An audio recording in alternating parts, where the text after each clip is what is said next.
C'est une production qui est très saisonnalisée, donc il faut réussir à étaler le plus possible. Donc c'est pour ça qu'on va développer un peu plus la fleur coupée pour essayer d'étaler un peu plus nos revenus aussi. Bonjour les agris, merci à notre partenaire qui nous permet de faire la vidéo que vous allez voir. Je vous mets un lien dans la description si vous souhaitez en savoir un peu plus. Allez, on y va. Aujourd'hui, je suis à Terreau pour rencontrer Lola Jardin et son mari Étienne qui vont nous parler de leur activité d'horticulture.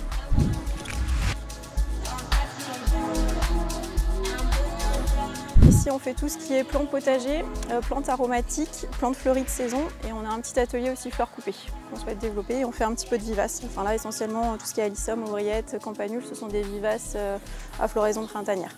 Donc là, partie, on va dire, plantes fleuries de saison. Et puis là, la partie en fait encore en culture qui va être pour le printemps qui va arriver. Donc là, c'est des plantes qui sont arrivées, on va dire, au mois de janvier et qu'on va commencer à vendre dans un mois. C'est des plantes pour la saison estivale. Donc là, c'est tout ce qui est semis, donc on parlait de légumes. Donc là, on est sur du semis de choux, par exemple, les semis de salade. Donc on a une machine qui nous permet de faire les mottes. Et après, on sème tout ce qui est plant. Et du coup, ici, on est sur des nappes chauffantes qui permettent la levée de germination. On fait toutes les semaines nos semis des variétés que l'on désire. Alors du coup, il y a quand même ce délai de germination dont on est tributaire. C'est pas quelque chose qu'on va recevoir, donc voilà, on fait en fonction de la météo. Là, on n'a pas trop d'ensoleillement, donc c'est des choses qui vont mettre plus de temps à germer.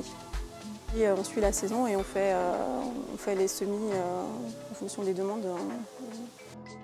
C'est une production qui est très saisonnalisée, donc il faut réussir à étaler le plus possible. Donc c'est pour ça qu'on va développer un peu plus la fleur coupée pour essayer d'étaler un peu plus nos revenus aussi et puis développer l'activité. Mais c'est une période très très saisonnière. Moi, j'ai rejoint l'aventure il y a 2 ans. Je travaillais dans un laboratoire et j'ai fait toutes mes études en horticulture auparavant. Moi, je me suis installé avec un budget emprunté de 55 000 € en 2020. Et toi, tu t'es installé 2023. On a refait pareil, 50 000 €, un petit peu moins, mais 50 000 €. Le foncier, on l'avait en propriété. Mais sans compter le foncier, une serre, 400 m², c'était aux alentours d'occasion, 12 000 €. Tout ce qui était machine, fallait compter autour de 25 000 €, pareil, hors taxe sur la mécanisation, sur la moteuse et la rempoteuse. Autour de 15 000 € pour un camion, je vous parle d'occasion, quoi, toujours, hein, quand on s'installe, on essaye d'aller... 2020. On a commencé avec la première année Covid, un chiffre d'affaires qui était aux alentours de 9 510 000 €. On va dire, voilà, c'est pas une année référence non plus, hein, c'est le Covid. Et après, on a réussi à augmenter 30% tous les ans pour arriver en 2023 à ton installation à un chiffre d'affaires qui était aux alentours de à peine 50 000 €, pardon. Et là, on arrive à augmenter 30% tous les ans. L'année dernière, on était sur un EBE de 8 500 €.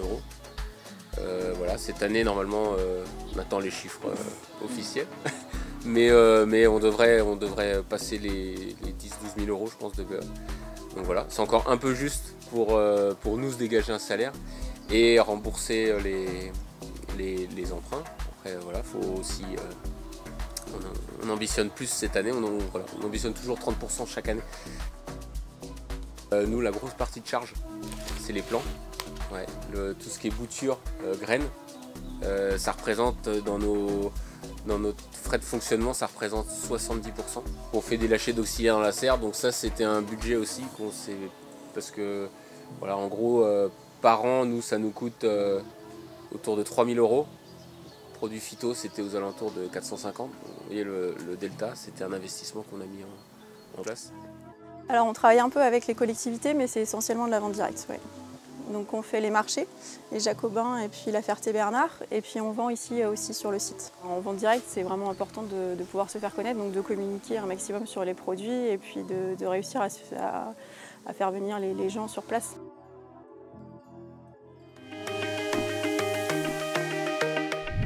Et voilà, c'est terminé, mais vous pouvez voir d'autres vidéos en cliquant juste ici, ou soutenir gratuitement notre chaîne en vous abonnant et en cliquant juste là.